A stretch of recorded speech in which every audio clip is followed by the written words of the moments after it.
새벽 3시, 칠흑 같은 어둠 속 서울 변두리의 낡은 골목에는 희미한 불빛 하나가 번져 나옵니다. 일품국밥.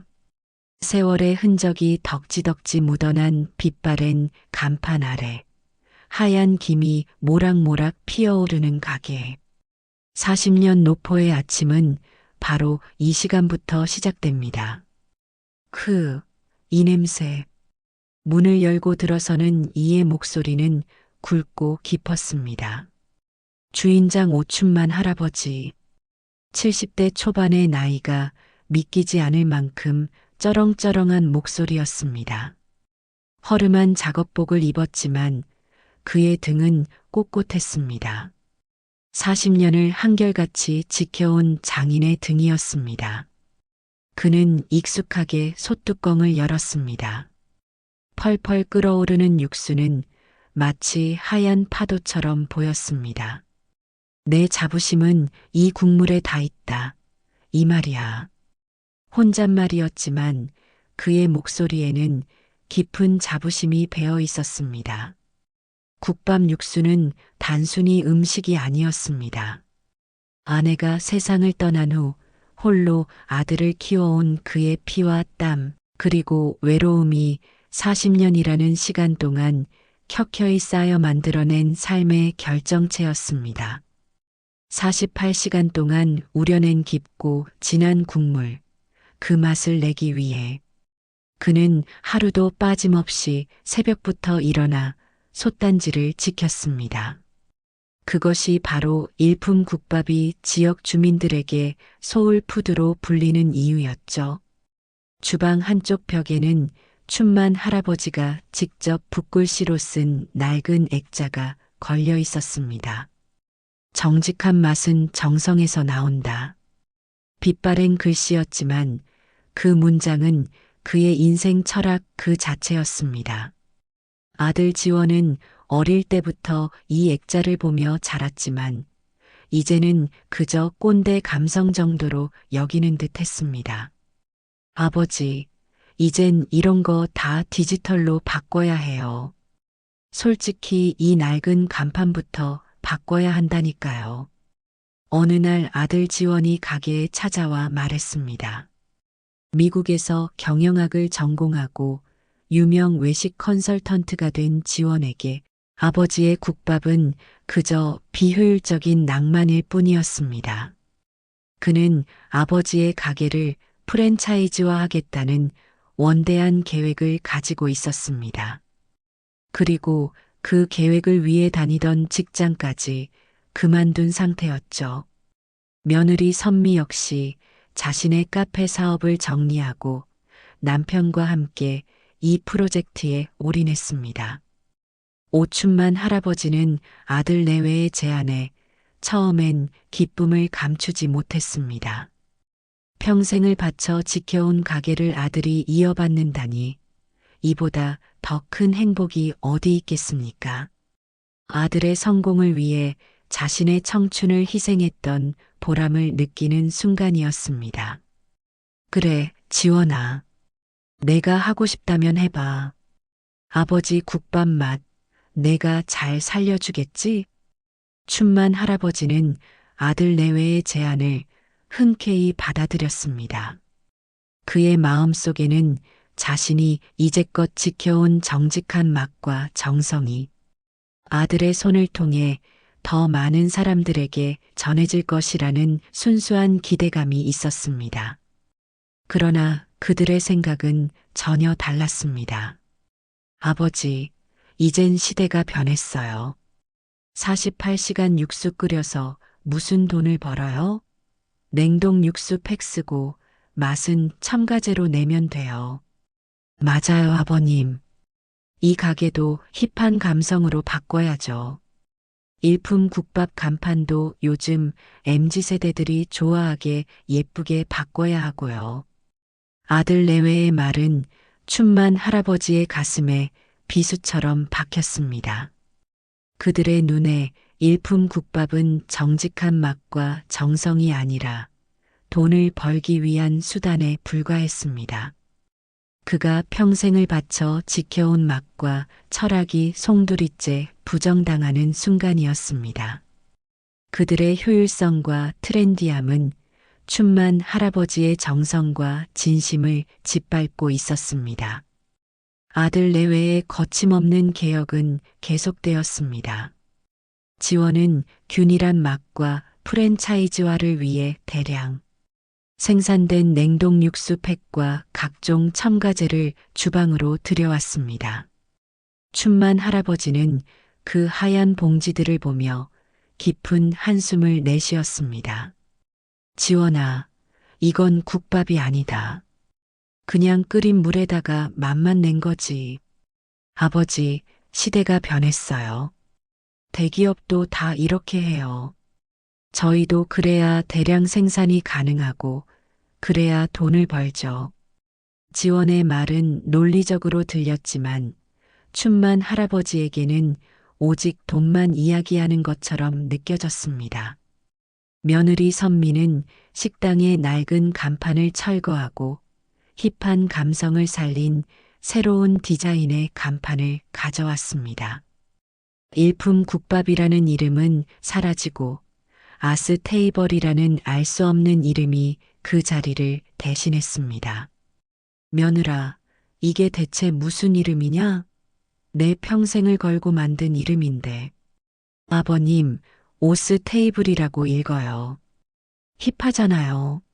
요즘 MZ세대들이 이런 거 좋아한다니까요. 춘만 할아버지는 자신의 평생이 담긴 간판이 사라지는 것을 보며 씁쓸함을 감추지 못했습니다. 그러나 아들 내외의 패기와 열정을 꺾을 수는 없었습니다. 그는 이제 자신의 주방에서조차 이방인이 된 기분을 느꼈습니다. 새로운 메뉴판이 등장했습니다. 춘만 할아버지가 고수했던 순대국밥, 내장국밥 외에 얼큰 불닭, 국밥, 치즈국밥 등 트렌디한 이름의 국밥들이 추가되었습니다. 춘만 할아버지는 고개를 절레절레 흔들었습니다. 치즈국밥이라니. 말도 안 돼. 아버님, 요즘엔 SNS에서 이런 게 잘 팔린다니까요. 비주얼도 예쁘고요. 며느리 선미는 국밥 위에 치즈를 잔뜩 올려 사진을 찍으며 뿌듯해했습니다. 춘만 할아버지는 그 모습을 보며 자신이 40년간 지켜온 맛의 철학이 훼손되는 것을 느꼈습니다. 그는 더 이상 주방의 주인이 아니었습니다. 아들 내외는 그를 단순히 국밥을 데우고 재료를 손질하는 도우미 정도로만 취급했습니다. 춘만 할아버지는 주방 구석에 조용히 앉아 칼을 갈았습니다. 칼 가는 소리만이 낡은 주방을 채웠습니다. 아들 지원은 그 모습을 보며 한심하다는 듯 말했습니다. 아버지, 이젠 그런 거 안 해도 돼요. 다 기계로 하잖아요. 힘 빼지 마세요. 지원의 말은 춘만 할아버지의 가슴을 더욱 아프게 했습니다. 그는 자신의 손때가 묻은 도구들을 창고로 치우고 그 자리에 최신식 기계들이 들어서는 것을 보며 깊은 소외감을 느꼈습니다. 그의 손은 더 이상 무언가를 만드는 손이 아니었고 그의 발은 더 이상 일품 국밥의 맛을 지키기 위한 발이 아니었습니다. 그는 마치 껍데기만 남은 빈 껍질처럼 느껴졌습니다. 춘만 할아버지는 식당에서 점점 잊힌 존재가 되어갔습니다. 아들 내외는 그를 비효율적인 낡은 장인으로 취급하며 모든 의사결정에서 배제했습니다. 그의 40년 노하우가 담긴 손때 묻은 칼과 도마는 먼지 쌓인 창고에 처박혔고 그 자리는 최첨단 주방 기기들로 채워졌습니다. 그는 그저 멀뚱히 서서 그들이 주방을 개혁하는 모습을 지켜볼 수밖에 없었습니다. 아들 지원은 냉동 육수 팩을 봉지째 끓는 물에 던져 넣으며 춘만 할아버지에게 말했습니다. 아버지, 이제 편하게 쉬세요. 저희가 다 알아서 할게요. 그 말에 춘만 할아버지는 차라리 자신의 손으로 직접 재료를 다듬고 국물을 끓이던 때가 훨씬 편했음을 깨달았습니다. 몸은 힘들었지만 마음만은 살아있었기 때문입니다. 하지만 이제 그의 몸은 편해졌지만 마음은 점점 죽어가는 것 같았습니다. 가게가 새롭게 문을 연 지 얼마 지나지 않아 변화는 확연히 느껴졌습니다. 며느리 선미의 말대로 힙한 감성으로 바뀐 인테리어에 젊은 손님들이 잠시 찾아왔지만 그들의 표정은 기대와는 달랐습니다. 한 손님이 국밥을 한 숟갈 떠먹더니 고개를 갸우뚱했습니다. 국밥 맛이 예전이랑 너무 다른데요? 또 다른 단골 손님은 아저씨, 혹시 주방장 바뀌었어요? 예전 맛이 안 나네라며 아쉬운 표정을 지었습니다. 춘만 할아버지는 주방 구석에서 그 모든 대화를 듣고 있었습니다. 그가 평생 지켜온 맛을 잃어버린 국밥은 더 이상 일품 국밥이 아니었습니다. 아들 내외는 단골들 입맛이 보수적이라 그래요. 금방 적응할 거예요. 라며 대수롭지 않게 넘겼습니다. 하지만 춘만 할아버지는 알고 있었습니다. 한결같은 맛은 단순히 습관이 아니라 손님들의 삶에 깊이 스며든 추억이라는 것을요. 어느 저녁 춘만 할아버지는 며느리의 라이브 방송이 끝나길 기다렸다가 조용히 거실로 나섰습니다. 그때 문득 들려온 아들 지원의 목소리에 그는 발걸음을 멈췄습니다. 여보, 아버지가 너무 고집부리시네. 솔직히 이젠 프랜차이즈화의 걸림돌이 될 뿐이야. 이 낡은 건물을 빨리 팔아야 하는데. 며느리 선미가 동조했습니다. 맞아요. 아버님은 그냥 기술 자문 역할이면 충분하고 나중에 적당한 퇴직금 드리고 건물 팔아서 저희 사업 자금으로 쓰는 게 나을 것 같아요. 걸림돌, 퇴직금, 사업 자금. 춘만 할아버지는 머리가 하얗게 비는 느낌이었습니다. 그에게는 삶 그 자체였던 가게가 아들 내외에게는 그저 돈을 벌기 위한 수단이자 심지어는 걸림돌에 불과했다는 사실에 그는 몸을 떨었습니다. 자신이 평생을 바쳐 지켜온 가게와 기술, 그리고 그 모든 것이 한순간에 부정당하는 듯 했습니다. 그 충격적인 진실 앞에서 그는 무너져 내렸습니다. 그날 밤 춘만 할아버지는 한숨도 자지 못했습니다.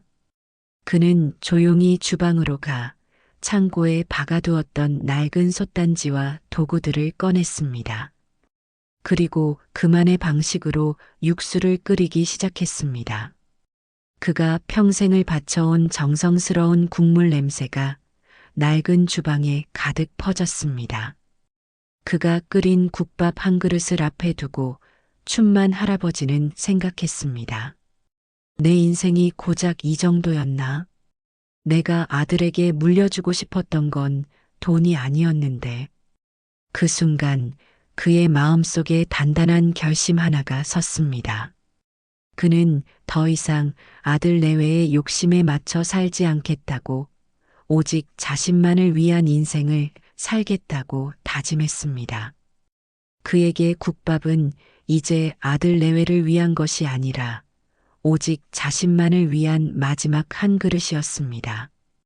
오춘만 할아버지가 모든 것을 결심한 다음 날 아침, 아들 지원과 며느리 선미는 평소처럼 가게에 도착했습니다. 그러나 그들의 눈앞에 펼쳐진 풍경은 이전과는 달랐습니다. 며느리가 공들여 바꿔단 아스 테이블의 간판은 덩그러니 걸려 있었지만 가게 문은 굳게 닫혀 있었고 그 문에는 낡고 익숙한 붓글씨로 쓴 팻말이 걸려 있었습니다. 개인 사정으로 인해 잠시 영업을 중단합니다. 지원은 자신이 알지 못하는 아버지의 행동에 당황했습니다. 아버지, 이게 무슨 일이에요? 마음대로 문을 닫으시면 어떡해요? 지원의 목소리가 점차 격앙되었습니다. 며느리 선미는 안절부절 못하며 가게 안을 들여다봤지만 그들의 눈에 보이는 것은 어둠뿐이었습니다. 그 흔하던 솥단지도 국밥 냄새도 심지어 아버지의 모습도 보이지 않았습니다. 그때 오춘만 할아버지가 홀로 공인중개사와 함께 가게 앞에 나타났습니다. 지원과 선미는 동시에 할아버지에게 달려갔습니다. 아버지, 저희와 상의도 없이 이게 다 뭐예요? 아들의 다그침에 춘만 할아버지는 그들을 물끄러미 바라보며 담담하게 말했습니다. 이 가게 내가 팔았다. 그 한마디는 지원과 선미에게 청천벽력과도 같았습니다. 그들이 다니던 직장을 그만두고 모든 것을 걸었던 사업의 기반이 한순간에 사라지는 순간이었습니다. 그들의 얼굴은 하얗게 질렸고 당혹스러움과 분노로 뒤섞인 표정이 되었습니다. 지원은 믿을 수 없다는 듯 다시 물었습니다. 왜요? 이 가게를 왜 파신 거예요? 저희는 이 가게에 모든 걸 걸었단 말이에요. 춘만 할아버지는 차분하지만 단호한 목소리로 대답했습니다. 지원아, 난 내가 이 가게를 정말 원한다고 생각했다. 내가 내 기술과 이 가게에 담긴 세월의 가치를 이해하고 이어나가려 한다고 믿었지. 하지만 아니었어. 너에게 이 가게는 그저 돈을 벌기 위한 수단이었을 뿐이야. 이 가게를 걸림돌이라고 생각했잖아. 그래서 내가 치워준 거다. 그의 말은 아들 내외의 가슴을 꿰뚫는 비수가 되었습니다. 춘만 할아버지는 이어 말했습니다. 내가 너희를 키우기 위해 이 가게에서 얼마나 많은 시간을 보냈는지, 얼마나 많은 땀을 흘렸는지 너희는 알지 못한다. 내게 이 가게는 삶 그 자체였는데 너희는 그걸 단지 낡은 것이라고 치부하고 버리려 했지. 춘만 할아버지는 공인중개사에게 잔금 서류를 건네고 아들 내외를 지나쳐 홀로 가게 안으로 들어갔습니다. 며칠 전 그가 직접 쓴 정직한 맛은 정성에서 나온다라는 액자를 떼어내 손수건으로 조심스럽게 닦아 품에 넣었습니다. 그리고 먼지 쌓인 창고에서 자신의 낡은 도구들을 챙겼습니다. 그에게는 돈보다 소중한 것들이었습니다. 그는 아들 내외의 외침을 뒤로하고 그들이 내일 치러야 할 잔금, 영수증 하나만을 테이블 위에 남겨둔 채 조용히 가게를 떠났습니다. 그들이 남겨둔 빈 가게에는 그들이 그렇게나 원했던 사업의 꿈 대신 춘만 할아버지의 텅 빈 공간과 아들 내외의 막막한 현실만이 남게 되었습니다. 이제 그들의 생존은 춘만 할아버지의 가게에 달려 있었지만 그 모든 것은 한순간에 사라져 버렸습니다. 오춘만 할아버지는 서울의 모든 소란을 뒤로하고 강원도의 작은 산골 마을에 도착했습니다. 그가 가진 것은 낡은 솥단지와 손때 묻은 도구들, 그리고 평생을 일군 재산으로 마련한 작은 땅뿐이었습니다. 아들 내외에게 걸림돌이라고 치부되었던 그의 삶은 이제 오롯이 그 자신만을 위한 것이 되었습니다. 그는 밭을 일구고 직접 심은 옥수수와 감자를 수확하며 하루하루를 보냈습니다. 서울에서는 잠시도 쉴 틈 없이 국물을 끓이고 손님을 맞았지만 이곳에서는 시간의 흐름이 느리고 평화로웠습니다. 그는 낡은 라디오에서 흘러나오는 노래를 들으며 텃밭에 앉아 땀을 식혔습니다. 40년간 짊어졌던 일품 국밥집 주인이라는 무거운 짐을 내려놓자 비로소 자유로운 오춘만으로 돌아온 기분이었습니다. 어느 날 저녁 춘만 할아버지는 오래된 습관처럼 국밥을 끓였습니다. 하지만 이번에는 달랐습니다. 손님들의 입맛을 맞추려 애쓸 필요도 아들 내외의 잔소리를 들을 필요도 없었습니다. 그는 자신이 가장 좋아하는 방식으로 가장 깊은 맛을 낼 수 있도록 정성을 다했습니다. 그에게는 이 국밥 한 그릇이 단순한 음식이 아니었습니다. 그것은 40년간 잊고 살았던 오직 자신을 위한 위로였습니다. 춘만 할아버지는 완성된 국밥을 앞에 두고 조용히 앉았습니다. 냄새를 맡고 숟가락으로 국물을 떠 맛을 보았습니다. 그 순간 그의 눈가에 뜨거운 것이 맺혔습니다. 누구에게도 인정받지 못했던 그의 정성과 진심이 이 한 그릇에 오롯이 담겨 있었기 때문입니다. 그가 끓인 국밥은 그 어떤 것보다 완벽했습니다. 한편 서울에 남겨진 지원과 선미는 막막한 현실에 직면했습니다. 아버지가 팔아넘긴 가게는 이미 새로운 주인을 맞이할 준비를 하고 있었습니다. 그들은 프랜차이즈 사업을 위해 다니던 직장을 모두 그만두고 가진 것을 모두 투자했습니다. 하지만 그들의 사업은 아버지가 제공했던 일품, 국밥의 맛이라는 핵심 가치를 잃은 채 껍데기만 남아 있었습니다. 젊은 손님들은 금세 발길을 끊었고 단골들은 돌아오지 않았습니다. 그들은 처음으로 아버지의 고집과 정성이 단순히 낡은 것이 아니라 그들의 사업을 지탱해온 가장 큰 힘이었음을 깨달았습니다. 이제 그들은 모든 것을 잃고 빈손이 되었습니다. 수많은 시행착오와 실패를 겪으며 그들은 아버지의 말대로 돈만 벌려는 욕심이 얼마나 허망한지를 처절하게 깨닫게 되었습니다. 지원과 선미는 가진 것을 모두 잃고 방황했습니다. 그들은 이제 아버지의 걸림돌이 되기는커녕 살아갈 방법조차 찾지 못하는 신세가 되었습니다. 그제야 그들은 자신들의 삶이 얼마나 허술하게 지어져 있었는지 깨달았습니다. 그들은 결국 마지막 희망을 걸고 아버지를 찾아 나서기로 결심합니다. 처음에는 단지 생존을 위해 아버지를 회유하기 위해 떠난 길이었습니다. 하지만 며칠간 아버지를 찾아 헤매는 동안 그들은 자신들이 잃어버린 것이 단순히 가게 건물이 아니라 아버지의 진심과 그가 평생 지켜온 가치였음을 깨닫게 됩니다. 그들의 발걸음은 점점 더 간절해졌고 이제는 정말로 아버지를 이해하고 용서를 구하고 싶다는 마음으로 변해갔습니다. 아들 지원과 며느리 선미는 지푸라기라도 잡는 심정으로 춘만 할아버지를 찾아 강원도 산골 마을로 향했습니다. 내비게이션도 잘 잡히지 않는 꼬불꼬불한 산길을 한참 달려 겨우 작은 텃밭 옆 오두막을 발견했습니다.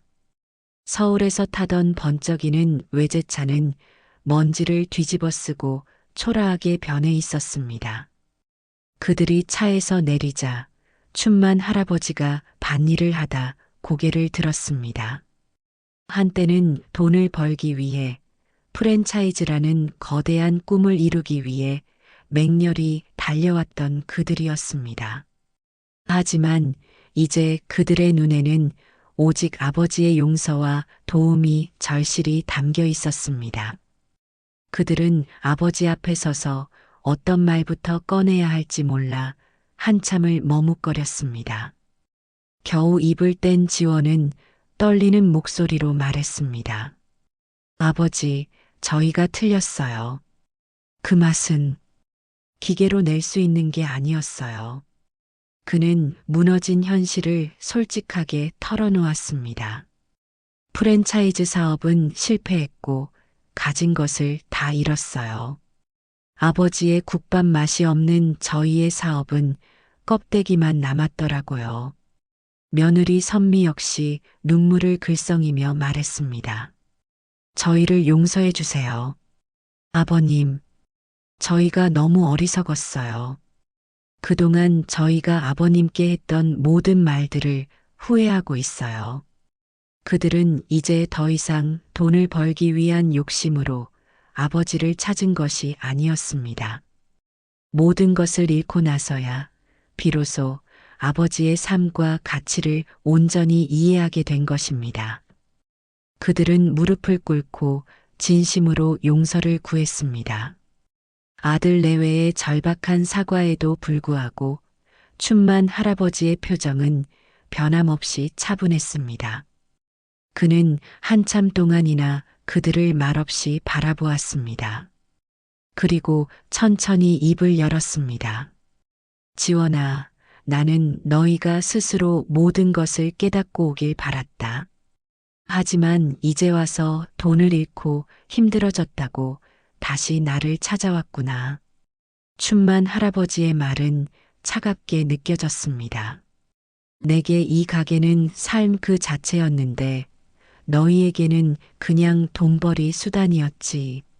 너희의 욕심 때문에 내 인생을 송두리째 흔들어 놓고 이제 와서 다시 시작하자고? 너무 늦었다. 그의 단호한 목소리는 아들 내외의 가슴에 또 한 번 깊은 상처를 남겼습니다. 춘만 할아버지는 마지막으로 지원의 눈을 똑바로 바라보며 말했습니다. 지원이, 내가 내 가게를 마음대로 운영하려고 했던 것처럼 이제 내 인생도 알아서 살아야 한다. 그는 더 이상 아들 내외의 삶에 개입하지 않겠다는 뜻을 명확히 했습니다. 춘만 할아버지는 그들에게 다시 일어설 기회를 주지 않았습니다. 그는 그들이 스스로의 힘으로 자신의 삶을 개척하도록 내버려 두었습니다. 춘만 할아버지는 완성된 국밥 한 그릇을 아들 내외에게 건네며 말했습니다. 내가 너희에게 줄 수 있는 건 이것뿐이다. 먹고 가거라. 국밥을 받은 지원과 선미는 말없이 눈물만 흘렸습니다. 그 한 그릇에는 아버지의 용서와 따뜻한 마음이 담겨 있었지만 동시에 이제는 더 이상 되돌릴 수 없다는 냉정한 현실이 함께 담겨 있었습니다. 춘만 할아버지는 조용히 뒤돌아 밭으로 향했습니다. 그는 이제 자유로운 오춘만으로 자신만의 삶을 묵묵히 살아가게 될 것입니다. 아들 내외를 돌려보낸 후 오춘만 할아버지는 다시금 평온한 일상으로 돌아왔습니다. 더 이상 손님을 받기 위해 국물을 끓이지 않아도 되었고 아들 내외의 눈치를 보며 첨가제를 넣을 필요도 없었습니다. 그는 매일 아침 해가 뜰 때 밭일을 시작해 해가 질 때까지 자연과 함께 했습니다. 그의 손에는 40년 전부터 쓰던 낡은 솥단지와 도구들이 들려 있었고 이제 그 도구들은 오직 그 자신만을 위한 음식을 만드는 데 사용되었습니다. 때로는 작은 텃밭에서 각 캔 감자로 찌개를 끓이고 때로는 직접 키운 채소로 반찬을 만들었습니다. 누구의 입맛도 맞출 필요 없는 오직 자신만의 행복을 위한 삶이었습니다. 그의 표정은 그 어느 때보다 편안하고 여유로워 보였습니다. 40년 동안 일품 국밥집 주인이라는 이름으로 살아온 그에게 이 삶은 낯설면서도 해방감이 넘쳤습니다. 그는 새벽부터 밤늦게까지 돈을 벌기 위해 쉼없이 일해왔던 과거와 달리 이제는 진정한 휴식과 여유를 즐길 수 있었습니다. 춘만 할아버지는 텃밭 한쪽에 작은 평상을 놓았습니다. 그리고 해가 좋은 날이면 그곳에 앉아 차 한 잔을 마시거나 책을 읽었습니다. 그는 이제 비로소 자신의 이름을 되찾은 것 같았습니다. 누구의 아버지도 누구의 주인장도 아닌 그저 자연의 일부가 되어 살아가는 오춘만으로 말입니다. 그는 더 이상 돈에 쫓기지 않았고 사람들의 시선에 얽매이지 않았습니다. 그는 이제 자신의 삶의 진정한 의미를 찾아가는 여정을 시작했습니다. 서울로 돌아온 지원과 선미는 모든 것을 잃고 막막한 상황에 놓였습니다. 그들은 아버지의 단호한 거절에 좌절했지만 동시에 스스로의 힘으로 일어서야 한다는 현실을 마주해야 했습니다. 그들은 과거의 모든 것을 버리고 자신들이 진정으로 무엇을 하고 싶었는지 고민하기 시작했습니다. 그들은 작은 식당의 아르바이트생으로 취직해 밑바닥부터 다시 배우기 시작했습니다. 돈이 아닌 사람과 진심을 배우는 시간이었습니다. 그들은 아버지의 국밥이 왜 그렇게 많은 사람들의 사랑을 받았는지, 그 안에 담긴 정성이 얼마나 큰 가치를 지니는지 직접 몸으로 깨달아갔습니다. 그들의 삶은 고달팠지만 이제는 비로소 진정한 의미를 찾아가는 길에 들어섰습니다. 어느 날 지원은 자신이 일하는 식당에서 손님들에게 인공 육수팩으로 만든 국밥을 내놓으며 문득 아버지의 말이 떠올랐습니다. 이건 맛이 아니야. 그냥 흉내낸 거지. 그 순간 그는 깨달았습니다. 아버지의 국밥은 단순히 음식이 아니라 그의 삶과 철학이 담긴 작품이었음을. 지원은 더 이상 아버지의 것을 탐내지 않았습니다. 대신 그는 스스로의 힘으로 자신만의 국밥을 만들어가기로 결심했습니다. 춘만 할아버지가 자신을 위한 마지막 국밥을 끓였던 것처럼 지원도 자신과 가족을 위한 새로운 삶을 끓이기 시작한 것입니다. 그는 아버지처럼 정직한 맛을 내기 위해 노력했고 그 노력은 서서히 빛을 발하기 시작했습니다. 춘만 할아버지의 단호한 거절은 그들에게 좌절이 아닌 새로운 시작을 위한 용기와 깨달음을 준 것이었습니다. 오춘만 할아버지는 강원도 산골에서의 삶에 완벽하게 적응했습니다. 그는 더 이상 과거에 얽매이지 않았습니다. 낡은 솥단지와 도구들은 이제 그를 옥죄는 족쇄가 아니라 그에게 행복을 가져다 주는 즐거운 놀이였습니다.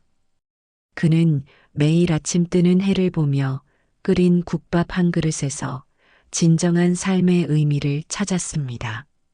그 국밥은 누구에게도 팔지 않는 오직 자신을 위한 것이었습니다. 때로는 마을 주민들과 나누기도 하며 소박한 행복을 누렸습니다. 그는 일품 국밥집 주인이 아니라 자유롭고 평화로운 오춘만으로 온전히 존재했습니다. 그에게 남은 삶은 후회가 아니라 새로운 시작이었습니다. 한편 서울로 돌아온 지원과 선미는 아버지의 단호한 거절이 얼마나 큰 깨달음을 주었는지 매일같이 느꼈습니다. 그들은 처음으로 자신들의 삶을 되돌아보게 되었습니다. 그들은 아버지의 돈과 가게가 아닌 스스로의 힘으로 인생을 개척하기 시작했습니다. 지원은 작은 식당의 주방에서 설거지와 자비를 하며 밑바닥부터 배웠습니다. 선미는 카페 아르바이트를 하며 사람들의 이야기를 듣고 진심을 나누는 법을 배웠습니다. 그들의 삶은 고달팠지만 이제는 돈을 좇는 허망한 욕심이 아니라 정성과 진심이라는 아버지의 철학을 배우는 시간이었습니다. 그들은 아버지를 미워하는 대신 그의 가르침을 마음에 새기고 있었습니다. 지원과 선미는 힘겹게 모은 돈으로 작은 식당을 열었습니다. 간판에는 화려한 이름 대신 진심국밥이라고 적었습니다. 그들은 아버지의 방식대로 오랜 시간 우려낸 육수로 국밥을 만들었고 손님 한 명 한 명에게 정성을 다했습니다.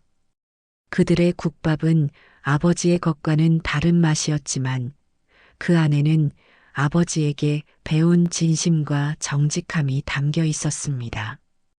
그들의 가게는 조금씩 입소문을 타기 시작했고 손님들은 그들의 국밥에서 따뜻한 맛을 느꼈습니다. 지원과 선미는 비로소 깨달았습니다.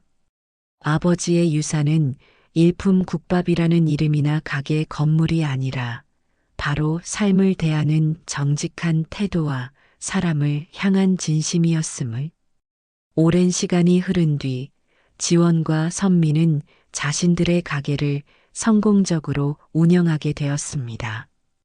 그들은 이제 더 이상 돈에 쫓기지 않고 진정한 행복을 찾았습니다. 지원은 아버지를 찾아가 아버지, 저희가 틀렸어요. 하지만 이제 아버지의 삶처럼 정직하게 살아가겠습니다. 라고 말했습니다. 춘만 할아버지는 조용히 미소 지었습니다. 그는 아들이 진정한 삶의 가치를 깨달았음을 알았습니다. 춘만 할아버지는 이제 더 이상 아들을 걱정하지 않습니다. 그는 자신이 선택한 평화로운 삶을 살아가며 아들 내외는 그들의 삶을 스스로의 힘으로 가꾸어 나갑니다. 이야기는 각자의 자리에서 행복을 찾아가는 두 세대의 모습으로 막을 내립니다.